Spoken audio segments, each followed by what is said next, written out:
Hey everybody, just wanted to pop in really quick just to let you know, in case you didn't know and you were not aware, that September is Suicide Prevention Awareness Month.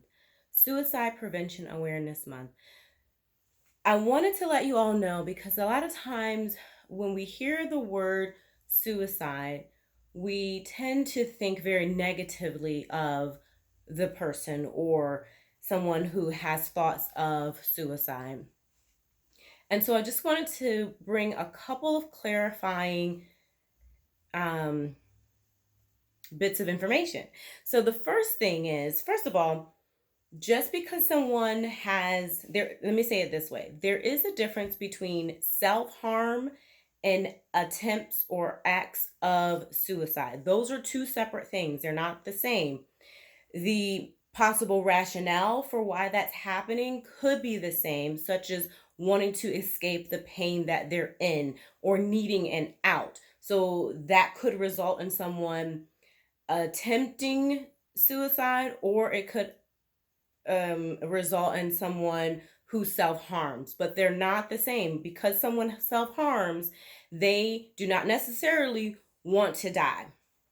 The second thing I want to clarify about suicide is that we have termed people who die by suicide as they're suicidal, they're crazy, they committed suicide, and we really want to change the language of it. And now we're saying someone died by suicide because suicide is an act, but and it's also a part of a mental condition that they have, very much like a heart disease, very much like cancer. So the person died by cancer or from cancer. The person died from suicide or as a result of death by suicide.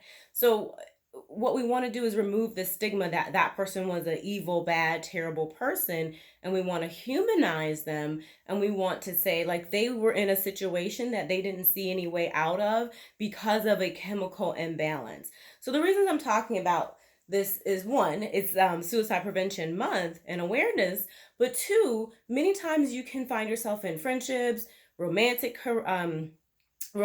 connections, and that person may be experiencing some emotional turmoil and you're not really sure how to deal with it.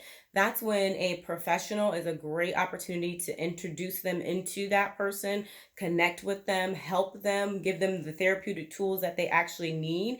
You, as a partner, a friend, romantic partner, it is not your job to be the therapist to your spouse, to your partner, to your potential, to your intended.